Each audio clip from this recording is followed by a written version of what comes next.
어제 아침에도 같은 말씀 가지고 기도의 세 가지 종류에 대해서 생각해 보았습니다. 어떤 기도들이 있다고 했습니까?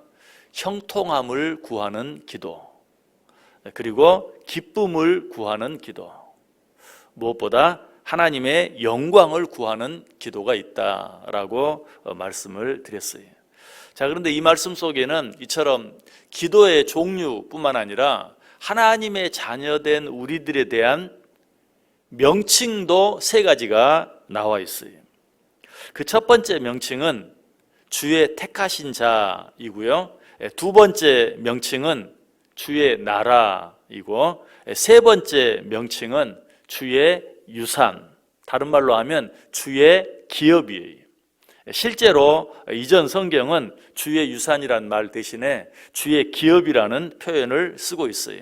다시 한번 5절 읽어볼게요. 내가 주의 택하신 자가 형통함을 보고 주의 나라의 기쁨을 나누어 가지게 하사 주의 유산을 자랑하게 하소서. 이처럼 하나님의 자녀된 우리들의 세 가지 명칭, 주의 택하신 자, 주의 나라, 주의 유산, 즉 주의 기업이라는 명칭들이 나와 있어요. 오늘 아침에는 그 중에서 첫 번째 명칭, 주의 택하신 자라는 명칭에 대해서 생각해 보려고 그래요.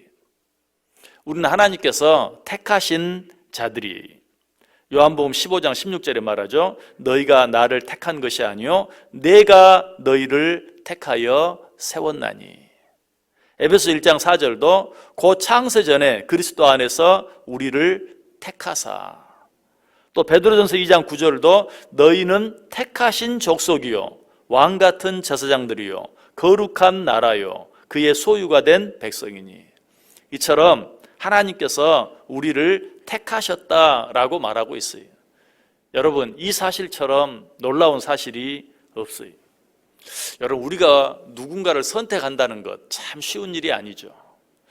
여러분 아마 결혼하면서 배우자를 선택할 때 정말 고민하고 또 고민하고 기도하고 또 기도하고 선택했을 거예요. 사람이 사람을 선택한다는 것 정말 어려운 일이에요. 사람이 사람을 선택하는데 제일 방해가 되는 게 뭡니까? 나와 다른 점. 나와 뭔가 다른 점이 있으면 그것을 용납하기가 쉽지 않아요. 그것을 용납하고 그 사람을 받아들이기가 쉽지 않아요. 그런데 하나님께서는 우리를 어때요? 너무나도 다름에도 불구하고 하나님께서는 우리를 당신의 자녀로, 당신의 백성으로 선택해 주셨어요. 여러분, 사람들은 어떻습니까? 서로 피부 색깔이 다르다는 것 때문에 얼마나 배타적으로 살아가는지 몰라요. 백호주의라는 게 있죠. 백인 우월주의. 피부가 하얀 사람이 피부가 노란 사람이나 피부가 검은 사람을 받아들이지 못하는, 인류 역사에 있어서 이 인종 간의 갈등, 서로 인종이 다르다는 것 때문에 받아들여지지 않는, 서로가 서로를 배척하는 그런 일들이 얼마나 많은지 몰라요. 백호주의만, 백인 우월주의만 문제가 있는 게 아니죠. 피부 색깔이 하얗지 않은 우리들도 마찬가지. 우리들 안에도 그런 인종 간의 갈등, 편견들이 있어요.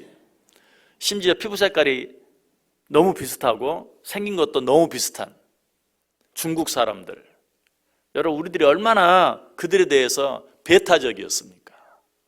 이 중국 사람들은 적응력이 아주 뛰어나요. 전 세계의 중국 사람들이 일찍이 가서 자리 잡고 살지 않은 곳이 거의 없을 정도로. 그런데 그 중국 사람들이 유일하게 발붙이고 성공하지 못한 땅이 있다면 이 대한민국 땅이, 여러분도 잘 아시죠? 대한민국에 화교들이 있었어요. 대표적으로 저 명동에, 저 인천에. 그런데 외국에 가보면 중국 사람들은 다 성공하고 잘 사는데 한국에 있는 화교들만큼은 성공하고 잘 살지를 못해요. 최근에 와서야 조금 달라지지만 지금도 그런 경향이, 그들에 대한 배척하는 마음이 얼마나 큰지. 그리고 요즘에는 또 우리 한국에도 외국에서 많은 사람들이 들어오잖아요. 우리가 필요해서 그들을 쓰면서도 여전히 외국 사람들에 대한 편견이 우리들에게 많이 있는 것을 보게 돼요. 우리들에게도 그런 배타심이 있어요. 그런데 사실 인종이 다르다는 것, 뭐 역사가 다르다는 것, 문화가 다르다는 것, 언어가 다르다는 것, 우리와 다른 점도 많이 있지만 그러나 이 세상 모든 사람들에게는 다른 점보다도 공통점이 훨씬 많아요. 여러분, 그래서 우리가 외국 어디에 가든지 내 몸이 아프면 어떤 의사에게 어떤 병원에 가서라도 수술을 받을 수 있어요. 왜? 겉모양은 다 달라도 속은 다 똑같거든요. 그리고 사실 다르다는 것은 사소한 것들이, 정말 중요한 것들은 다 같아요. 심지어는 어때요? 피도 뭐 흑인, 백인, 황인 할 것 없이 다 서로 나누어 가질 수 있어요. 중요한 것은 다 똑같아요. 겉으로 드러난 눈에 보이는 것들만 약간 달라요. 그래도 우리들은 그것 때문에 서로를 받아들이질 못해요. 그냥 한 나라 한 민족처럼 살지를 못해요. 그러나 하나님은 어때요?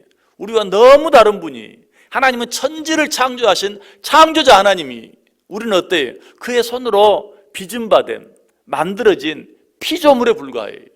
그럼에도 불구하고 창조자이신 하나님이 그런 피조물에 불과한 우리들을 선택해 주셨다는 것이, 무엇으로? 당신의 자녀로, 당신의 백성으로 선택해 주셨다. 우리에게 선택받을 만한 어떤 자격이 눈꼽만큼이라도 있었는가? 아니, 전혀 없었어요. 그럼에도 불구하고 하나님께서는 아무런 가치도 없는 우리들을 오직 은혜로 무조건적으로 선택해 주신 것이, 이 사실을 신명기 7장 7절은 이렇게 말합니다. 여호와께서 너희를 기뻐하시고 너희를 택하심은 너희가 다른 민족보다 수요가 많기 때문이 아니니라. 너희는 오히려 모든 민족 중에 가장 적으니라. 하나님이 너희를 택하신 것은 너희의 수요가 많아서가 아니다. 너희들은 오히려 가장 적은 자들이다. 그럼에도 불구하고 하나님이 너희를 선택하셨다. 여기서 수요가 많다, 적다 하는 것은 단순히 숫자만을 말하지 않아요. 그 속에 있는 어떤 가치를 상징하는 것이, 다시 말해서 수가 적다는 것은 아무런 가치도 없는, 그럼에도 불구하고 하나님께서는 너희를 택하여 주셨다. 에스겔서 16장 6절은 더 노골적으로 이야기, 내가 내 곁으로 지나갈 때에 내가 피투성이가 되어 발짓하는 것을 보고 내게 이르기를 너는 피투성이라도 살아있으라. 다시 이르기를 너는 피투성이라도 살아있으라. 우리는 아무런 가치가 없고 부족할 뿐만 아니라 마치 길거리에 버려져 있는 피투성이 같은 그런 존재였다. 그럼에도 불구하고 하나님이 뭐라고요? 너는 피투성이라도 살아있으라 하면서 우리를 택하여 주셨다.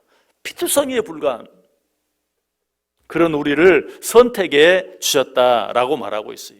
이것처럼 놀라운 사실이 없어요. 이것처럼 놀라운 사랑이 없어요. 이것처럼 놀라운 기적이 없어요. 은혜 중에 은혜요, 기적 중에 기적이.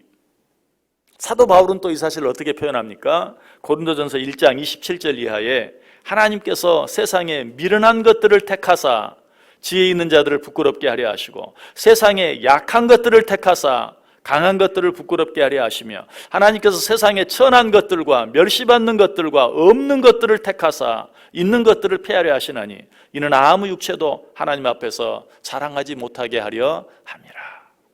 하나님이 어떤 자들을 택했어요? 미련한 자들, 또 약한 자들, 천한 자들, 멸시 받을 수밖에 없는 자들을 하나님이 택하여 주셨다라고 말하고 있어요. 저와 여러분이 이런 하나님의 무조건적인 사랑과 은혜로 말미암아 하나님의 자녀로 선택된 자들이, 그렇다면 이처럼 놀라운 은혜와 사랑을 받은 우리들이 어떻게 살아가야 할까요? 지금 내 앞에 어떤 일이 있든지, 지금 내게 어떤 일이 있든지 하나님께서 우리를 무조건적인 은혜와 사랑으로 택하여 주셨다는 사실을 기억하면서 무조건 감사할 수 있어야 돼요. 무조건 찬송할 수 있어야 돼요. 무조건 기뻐하며 살 수 있어야 돼요.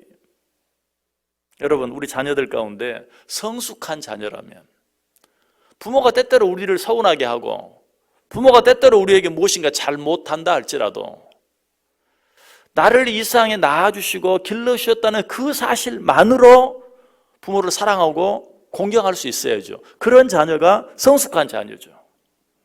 조금만 잘못하면 입이 대빨이 나와가지고 그것 때문에 부모에게 원망하고 부모를 사랑하지 못하고 공경하지 못한다면 결코 성숙한 자녀라고 말할 수 없어요. 성숙한 성도도 마찬가지. 지금 내게 주어진 상황이 어떠하든지 그 상황이 아무리 힘들고 어렵다 할지라도 나를 이미 무조건적으로 사랑해 주시고 무조건적으로 선택해 주셨다는 그 사실 하나만으로도 우리는 하나님을 사랑하고 감사하고 찬송하는 삶을 살아야 돼. 하나님의 무조건적인 선택을 받아 하나님의 자녀된 우리들에게 너무 잘 어울리는 말씀이 있어요. 우리가 너무나 잘 아는 말씀, 항상 기뻐하라, 쉬지 말고 기도하라, 범사에 감사하라. 왜? 하나님께서 너희를 무조건적으로 선택해 주시지 않았느냐? 하나님께서 너희를 무조건적으로 사랑해 주시지 않았느냐? 그러므로 너희도 상황과 관계없이 지금 내 눈앞에 어떤 상황이 펼쳐지든지 항상 기뻐하고 쉬지 말고 기도하고 범사에 감사하라. 이런 사실을 또 우리에게 잘 가르쳐주는 찬송가 가사도 있죠. 545장에 보면 이 눈에 보기에는 어떠하든지 이미 얻은 증거대로 늘 믿으며 이 마음에 의심 없이 살아갈 때에 우리 소원 주 안에서 이루리. 여러분, 이 눈에 보기에는 어떠하든지 무엇대로 이미 얻은 증거대로. 여러분, 우리에게는 내 눈앞에 펼쳐진 상황과는 관계없이 이미 얻은 증거가 있어요. 그 이미 얻은 증거가 뭡니까? 하나님이 나를 무조건적으로 선택해 주셨다는, 이미 얻은 이 증거는 절대 바뀌지 않아요. 변하지 않아요. 그러므로 상황이 좀 힘들고 어렵고 내 마음대로 되어지지 않는 것 같다 할지라도 무엇대로 이미 얻은 증거대로 하나님이 나를 선택해 주셨다는 그 이미 얻은 증거로 인해서 하나님께 감사하고 찬송하며 살아가야 한다. 그렇게 할 때 우리의 소원도 주 안에서 아름답게 이루어질 것이다. 그렇게 살다 보면 나도 알지 못하는 사이에 내 마음속에 있는 간절한 소원, 간절한 기도의 제목이 나도 알지 못하는 사이에 이루어져 있는 것을 너희가 보게 될 것이다. 여러분, 오늘 하루 어떻게 살기를 원하세요? 내 눈앞에 펼쳐진 상황으로 하나님의 사랑을 확인하려고 하지 마세요. 하나님의 은혜를 재보려고 하지 마세요. 무엇 보고 살아야 돼요? 이미 얻은 증거. 하나님이 나를 선택해 주셨다. 무조건적인 은혜와 사랑으로 하나님 나를 선택해 주셨다. 하나님의 자녀 삼아 주셨다. 그 이미 얻은 증거를 붙잡고 항상 기뻐하고 쉬지 말고 기도하고 범사에 감사하면서 살아갈 수 있는, 그런 중에 내 안에 있는 소원들이 아름답게 이루어지는 은혜와 축복도 덤으로 받아 누리며 살아가는 저 여러분 꼭 될 수 있기를 주님의 이름으로 간절히 축원합니다.